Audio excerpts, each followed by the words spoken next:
Tokyo की एक apartment building में अकीरा खतरनाक मांस खाने वाले ज़ॉम्बियों के झुंड से भाग रहा है। लेकिन अकीरा अपनी जान से ज्यादा ऑफिस समय पर पहुंचने की चिंता करता है। यह सब 1 साल पहले अकीरा की पहली नौकरी से शुरू हुआ। जब अकीरा एक विज्ञापन कंपनी में शामिल होता है तब भी उसके सपने और उत्साह बरकरार हैं। उसके सहयोगी उसका गर्मजोशी से स्वागत करते हैं और एक छोटे से रेस्टोरेंट में उसका स्वागत डिनर भी करते हैं। और अकीरा को अपनी सीनियर सहयोगी ओतोरी पर फौरन क्रश हो जाता है, जिससे उसे लगता है कि यह सबसे अच्छी कार्यस्थल हो सकती है। हालांकि यह भ्रम जल्दी टूट जाता है जब पहले दिन ही उसे लगातार 2 रातें जागनी पड़ती है और वह घर लगभग एक जीवित लाश की तरह लौटता है।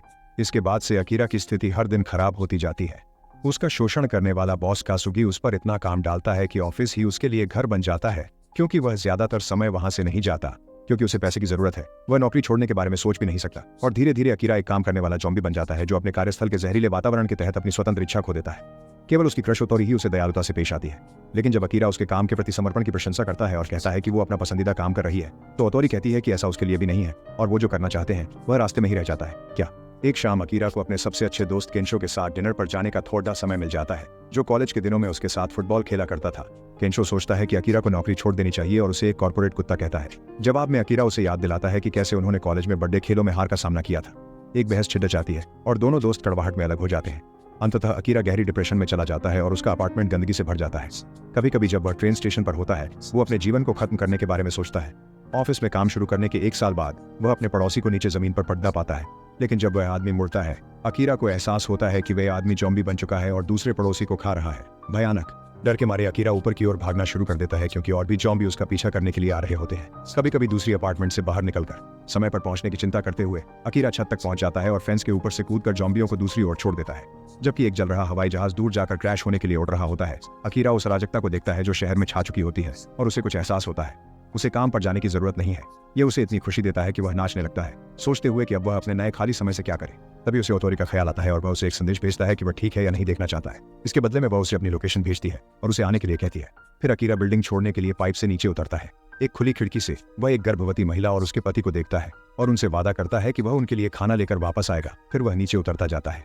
अपनी साइकिल का उपयोग करते हुए अकीरा तेजी से रोड पर चलता है और उस ज़ॉम्बी से बचता हुआ जो उसे पकड़ने की कोशिश करता है। कुछ ही क्षणों बाद वह ओतोरी के अपार्टमेंट पहुंचता है और उसे इतनी डरी हुई हालत में पाता है कि वह उससे चिपक जाती है। 1 घंटे बाद उस पल ओतोरी खुलासा करती है कि उसका कंपनी के निदेशक के साथ अफेयर चल रहा था, जो अभी वहीं पर है और पहले ही ज़ॉम्बी बन चुका है। निदेशक तुरंत हमला करता है, लेकिन ओतोरी नहीं हिल सकती क्योंकि उसकी टांग घायल है। इसलिए अकीरा ज़ॉम्बी से लड़ने लगता है। थोड़ी मशक्कत के बाद अकीरा अपने फुटबॉल प्रशिक्षण का उपयोग करके निदेशक को टैकल कर देता है, उसे फर्नीचर पर फेंक देता है। ओतोरी इस मौके का फायदा उठाकर ज़ॉम्बी को मारती है जब तक कि वह मर नहीं जाता और उस पर चिल्लाती है कि उसने अपनी पत्नी को छोड़ने का वादा नहीं निभाया। अचानक ओतोरी फर्श पर गिर जाती है और थोड़े से दौरे के बाद उसका शरीर भी ज़ॉम्बी में बदल जाता है। वह अकीरा पर हमला करने की कोशिश करती है, लेकिन वह बिना किसी हिचकिचाहट के उसे धक्का दे देता है, इससे पहले कि वह उसे काट सके। फिर अकीरा उसके लिए अपनी भावनाएं कबूल करता है और भागता है। उसके पीछे दरवाजा बंद कर देता है ताकि वह उसका पीछा न कर सके।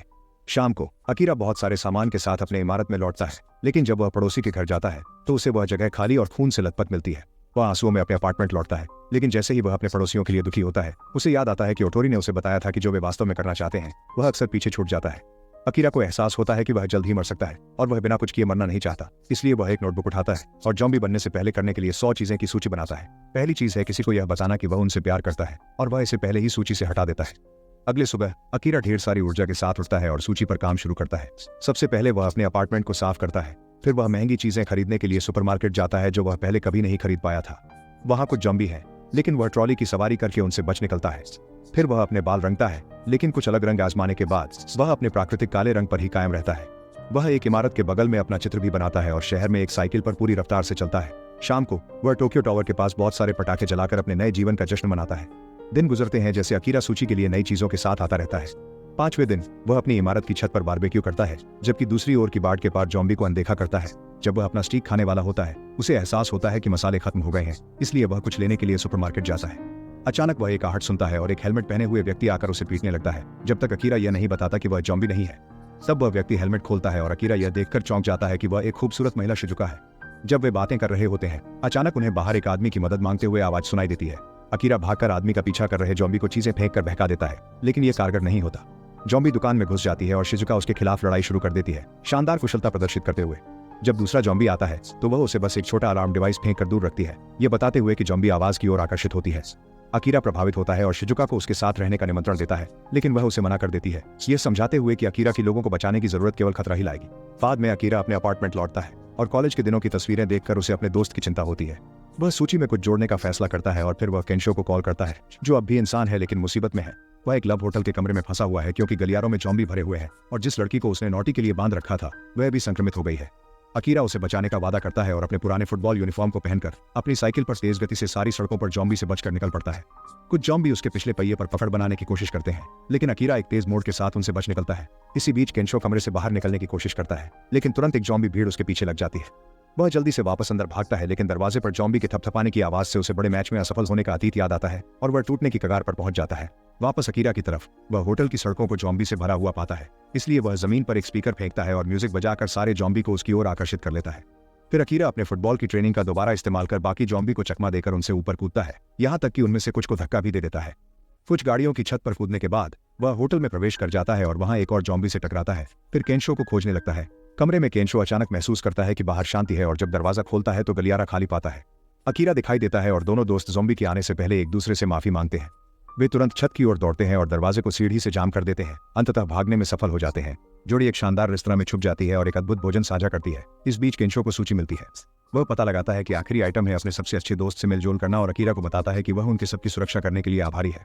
ये अकीरा को एक विचार से प्रेरित करता है। अब वह सुपर हीरो बनना चाहता है जो ज़ॉम्बीज से लोगों को बचाए, लेकिन केंशो समझाता है कि अकीरा के पास शक्तियां नहीं है। कुछ समय बाद केंशो खबरों में देखता है कि टोक्यो धरती पर नर्क बन रहा है और कहता है कि उन्हें जाना चाहिए। अकीरा सहमत होता है और इबाराकी के मरीन पैराडाइज एक्वेरियम को अपनी मंजिल के रूप में चुनता है, क्योंकि वहां एक विशेष डाइविंग सूट है जो शरीर को शार्कों से बचाता है। तो वह अकीरा को ज़ॉम्बीज से बचाना चाहिए और उसका सुपर हीरो सूट बनना चाहिए। इसके बाद वे बाजार जाते हैं सामान लेने, लेकिन उसी समय वे देखते हैं कि कुछ लोग ज़ॉम्बीज से भाग रहे हैं। अधिकांश दुर्भाग्य से मारे जाते हैं, लेकिन अकीरा 2 फ्लाइट अटेंडेंट्स, एक बस ड्राइवर और शिजुका का ध्यान आकर्षित करता है, जिनकी क्षमता इतनी बड़ी हॉट से खुद को बचाने में असफल है। समूह स्टोर में भाग जाता है और शटर को नीचे खींच लेता है, एक ज़ॉम्बी का हाथ काटकर। सभी बचाव के लिए आभारी हैं, लेकिन बस ड्राइवर अपने काटे हुए हाथ को छुपाता है। फिर वे बहुत सा सामान इकट्ठा करते हैं और खूब पीकर एक छोटी सी डिनर करते हैं। अकीरा की सूची में एक फ्लाइट अटेंडेंट के साथ पीना शामिल है, लेकिन जब वह उन पर फ्लर्ट करने की कोशिश करता है तो वे उसे नजरअंदाज कर देती हैं और केंशो की ओर आकर्षित हो जाती हैं। दोनों महिलाएं केंशो के साथ निजी रूप में शरारत करने के लिए चली जाती हैं और अकीरा शिजुका से बात करने की कोशिश करता है, जो देखती है कि उसने शटर से अपना हाथ काट लिया है। वह तुरंत उसकी देखभाल करती है, ये प्रकट करते हुए कि वह डॉक्टर बनने की पढ़ाई करती थी। इसी समय में बस ड्राइवर ज़ॉम्बी में बदल जाता है और अकीरा और शिजुका का पीछा करने लगता है। हालांकि जब वह तिकड़ी को आनंद लेते सुनता है, वह उनकी ओर जाने का फैसला करता है। पीछे से आकर ड्राइवर एक लड़की को पकड़ लेता है और उसे काट लेता है। जब उसकी मित्र उसकी मदद करने की कोशिश करती है, ड्राइवर सिर्फ उसकी ओर मुड़ता है और उसे भी काट लेता है। अगले चालक केंशो का पीछा करने लगता है और जब अकीरा उसकी मदद करने की ख्वाहिश करता है, शिजुका उन्हें छोड़ने का फैसला करती है क्योंकि वह अकेले ही अच्छे से जीवित रह सकती है। हालांकि शिजुका एक रेडियो ढूंढती है और उसका इस्तेमाल करके ज़ॉम्बी का ध्यान भटकाती है, जिससे अकीरा को केंशो को बचाने का मौका मिलता है। जब ड्राइवर रेडियो में फंस जाता है, शिजुका दरवाजे की ओर दौड़ती है, लेकिन वह अकेले शटर नहीं उठा सकती और जल्द ही ज़ॉम्बीफाइड लड़कियां उसे ढूंढ लेती हैं। वह एक टोकरी का उपयोग करते हुए सभी ज़ॉम्बीज को पीछे धकेल देती है, जबकि लड़के भी शटर उठाने आते हैं, लेकिन वे भी इसे खोल नहीं पाते। शिजुका को एक ही समय में सभी ज़ॉम्बीज से लड़ते हुए देखते हैं। केंशो बहुत सारे फायरवर्क्स जलाने के लिए दौड़ जाता है, जो ज़ॉम्बीज का ध्यान भटकाता है और अकीरा को शिजुका को बचाने की अनुमति देता है। फिर तिकड़ी मिलकर शटर खोलती है और लड़के जल्दी से एक आरवी के अंदर घुस जाते हैं। शुरुआत में शिजुका उनके साथ नहीं जाना चाहती थी, लेकिन उन्हें आते हुए ज़ॉम्बीज को देखते हुए और यह समझते हुए कि वह गाड़ी नहीं चला सकती, उसके पास उनके साथ जाने के अलावा कोई और विकल्प नहीं रह जाता। जल्दी ही ये तीनों शहर से बाहर निकल जाते हैं। उनका गंतव्य एक्वेरियम है, लेकिन रास्ते में वे अक्सर रुकते हैं, जैसे कुत्तों को पट्टे से मुक्त करना, सामान जमा करना और केंशो तो अपने बाल भी रंगवा लेता है। अकीरा अपने लिस्ट से चीजें करने के लिए कहता है, जैसे सब योगा, जो कि केंशो के पानी में गिरने के साथ खत्म होता है। वे लोग पैराग्लाइडिंग भी करते हैं, कैंप फायर पर खाना पकाते हैं और अधिक पटाखे चलाते हैं। जब वे एक होटल आता है जिसमें गर्म पानी के झरने हैं, तो वे ज़ॉम्बीज की परवाह किए बिना वहां रात बिताते हैं। वे गर्म पानी, गर्म साके और जुगनुओं से भरे आसमान का अद्भुत नजारा का आनंद लेते हैं। अगले दिन ये तीनों अंततः एक्वेरियम पहुंचते हैं, लेकिन आरवी अचानक सड़क से उतर जाता है और दुर्घटनाग्रस्त होता है, जिससे अकीरा बेहोश हो जाता है। तभी खुलासा होता है कि सड़क पर कंटीले फंदे बिछे हैं। कुछ ही देर बाद अकीरा एक आवाज सुनकर जाग जाता है जो उसका नाम चिल्ला रही होती है, और वह देखकर हैरान रह जाता है कि उसका पुराना बॉस कसुगी वहां है। यहाँ टोक्यो से बचे हुए सभी लोग छुपे हुए हैं, जिनमें अकीरा के पड़ोसी जोड़े भी शामिल हैं। उन्होंने एक समुदाय बना लिया है और अब एक्वेरियम के अंदर एक साथ काम करके बचते हैं, जो उनकी किलेबंदी बन गया है। बचने वाले अलग अलग कार्यों के लिए टीमों में बंटे हुए हैं और कसुगी वह नेता है जो सभी को चौकस रखता है। उनके पास कुछ ट्रक भी है जो कभी कभी शहर के लिए सप्लाई इकट्ठा करने और गाड़ियों को चोरी से बचाने के लिए निकलते हैं। अकीरा को देखकर आश्चर्य होता है कि वे ज़ॉम्बी का उपयोग करते हैं। बाहर एक झुंड है जो बाड़ों में बंद है, और जब उन्हें चाहिए तो एक गार्ड मेगाफोन का उपयोग करके उनका ध्यान खींचता है। केंशो और शिजुका पहले से ही काम में मदद कर रहे हैं और कसुगी अकीरा से भी जुड़ने का आग्रह करता है। अकीरा हिचकिचाता है क्योंकि वह अपनी बकेट लिस्ट पूरी करना चाहता है, लेकिन कसुगी उसे रहने के लिए कहता है क्योंकि उसके दोस्तों के लिए यह सुरक्षित है। रात में खाने के दौरान केंशो को गुस्सा आता है जब वह देखता है कि कसुगी और उसके करीबी लोग शानदार तरीके से खाना खाते हैं, जबकि अन्य सभी बचे हुए लोग नियंत्रित राशन पर निर्भर हैं। उसे और भी बुरा तब लगता है जब बॉस का समूह अकीरा के साथ नौकर जैसा बर्ताव करता है। केंशो उनसे लड़ना चाहता है, लेकिन पति उसे रोकता है क्योंकि गलत आचरण के कारण पूरी टीम को बाहर किया जा सकता है। फिर केंशो और शिजुका अपने खाने में से गर्भवती औरत को खिलाते हैं ताकि बच्चा स्वस्थ रहे। उनका शुक्रिया अदा करने के लिए पति केंशो और शिजुका को एक तरीका दिखाता है जिससे वे चुपके से पार्किंग तक पहुंच सकते हैं। केंशो आरवी की जांच करता है, लेकिन उसके टायर खराब हो चुके हैं। अकीरा कड़ी मेहनत जारी रखता है, लेकिन उसे धीरे धीरे ऐसा महसूस होता है जैसे वह फिर से एक ज़ॉम्बी गुलाम बन गया है। इस बीच शहर में एक ट्रक चालक धूम्रपान करते समय ध्यान भटक जाता है और नहीं देखता कि सप्लाई के साथ ट्रक में एक ज़ॉम्बी घुस आया है। बाद में ट्रक जब एक्वेरियम में लौटता है और जैसे ही ड्राइवर दरवाजा खोलता है, ज़ॉम्बी कूदकर उसे काट लेता है। गार्ड भागने की कोशिश करता है और खुले दरवाजे से ज़ॉम्बियों का एक झुंड अंदर प्रवेश करना शुरू कर देता है। एक्वेरियम में जल्द ही हड़कंप मच जाता है जब लोग पागलों की तरह भागने लगते हैं और ज़ॉम्बी हर बचे हुए व्यक्ति को काटने लगते हैं। जल्द ही कुछ ज़ॉम्बी शार्क प्रदर्शनी तक पहुंच जाते हैं और पानी में गिर जाते हैं, जहां वे सभी शार्क का खाना बन जाते हैं। इसी बीच केंशो और शिजुका अकीरा को दिखाते हैं कि उन्होंने आरवी को ठीक कर लिया है और कुछ सप्लाई चुरा ली है ताकि वे चिड़ियाघर छोड़ सकें। अकीरा बताता है कि यह जगह ज्यादा सुरक्षित है और रहने का फैसला करता है। जब अकीरा वापस अंदर जाता है तो शिजुका बकेट लिस्ट को देखती है और देखती है कि वे जो सारी गतिविधियां साथ में कर चुके हैं उनमें सुपर हीरो बनने वाला काम अब तक नहीं हुआ है। अंदर एक्वेरियम में कसुगी सब पर चिल्ला रहा है क्योंकि उसे पता चला है कि कुछ लोग गायब हैं और काम होना है। अचानक केंशो उसे खींच लेता है और शिजुका अकीरा से बात करने कूद कर आती है, ये बताते हुए कि इस तरह जीना असली जिंदगी नहीं है, वे सिर्फ काटे बिना ज़ॉम्बी की तरह है। वह अकीरा को उसकी बकेट लिस्ट दिखाती है, उसे याद दिलाते हुए कि कसुगी के लिए काम करने से उसे कितनी नफरत थी और अकाल्पनिकता में मजा करने में उसने कितना प्यार पाया था। अचानक कसुगी सूची को छीन लेता है और इसे जमीन पर फेंककर पैर से दबा देता है, जिससे आखिरकार अकीरा में प्रतिक्रिया होती है। वह कसुगी को जमीन पर धक्का देकर सूची उठा लेता है और घोषणा करता है कि वह छोड़ रहा है। उसी समय ज़ॉम्बी भी इस जगह तक पहुंच जाते हैं और अफरा तफरी मच जाती है। कसुगी अपने दोस्तों को धक्का देकर भाग जाता है, लेकिन अकीरा अपने दोस्तों की मदद से लोगों को बाहर निकालने की कोशिश करता है। वे कॉरिडोर से भागते हैं और अपने पीछे दरवाजा बंद करते हैं। फिर शार्क प्रदर्शनी कक्ष में जाते हैं जहां उन्हें कसुगी मिलते हैं। गुस्से में केंशो उसे पकड़ लेता है और अपने लोगों को छोड़ने के लिए उसे फटकारता है। तभी एक शार्क पानी से बाहर कूदकर उसके बगल में आ गिरती है। लोग घबरा जाते हैं, लेकिन शिजुका उन्हें परेशान न होने के लिए कहती है क्योंकि शार्क जमीन पर नहीं चल सकती। लेकिन अचानक शार्क उन सभी ज़ॉम्बीज़ की टांगें छोड़ देती है जिन्हें उसने खा लिया था, जिससे वह फर्श पर चलने लगती है। समूह वापस गलियारे की ओर दौड़ता है, लेकिन शार्क दीवार को तोड़कर रास्ते को बंद कर देती है। सब फिर से दौड़ने लगते हैं और कासुगी छिपने का फैसला करता है, जबकि अकीरा एक दरवाजा ढूंढता है और दरवाजे को बंद कर भीतर सबको सुरक्षित करता है। जबकि शार्क दरवाजे पर वार करती है, कासुगी बाहर निकलने की कोशिश करता है, लेकिन एक आवाज करता है जिससे उस जानवर का ध्यान उसकी ओर चला जाता है। उसी समय अकीरा को महसूस होता है कि कासुगी गायब है और वह कहता है कि वह उसकी मदद करना चाहता है, जिससे केंशो यह कह देता है कि कासुगी को वही मिलेगा जिसकी वह हकदार है। हालांकि अकीरा नहीं चाहता कि कोई उसके देखते हुए मरे। उसे रोक न पाने के कारण केंशो अपने दोस्त की मदद करने के लिए इस कमरे में एक विशेष डाइविंग सूट होने का रहस्य खोल देता है।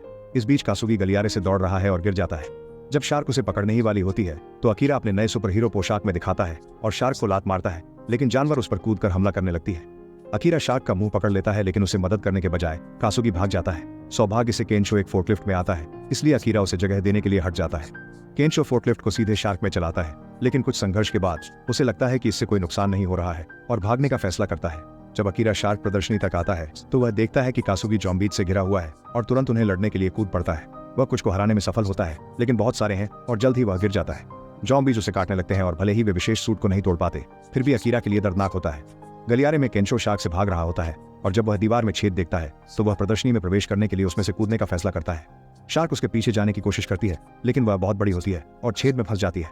अचानक कुछ संगीत बजने लगता है। ये शिजुका है, जिसने 2 माइक लाए हैं ताकि ज़ॉम्बीज़ का ध्यान भटक सके। फुर्ती से और सुरुचिपूर्ण ढंग से वह भीड़ में से दौड़ती है, जबकि वे उसके पीछे आते हैं। और जब वह टैंक के किनारे पहुंचती है तो वह माइक पीछे फेंक देती है। इससे सभी ज़ॉम्बीज़ शोर का अनुसरण करते हुए पानी में गिर जाते हैं। तरह फिर से एकत्र होती है और जब कासुगी उनके साथ जुड़ने की कोशिश करता है तब शार्क आखिरकार खुद को आजाद कर लेती है और बॉस को धक्का देती है।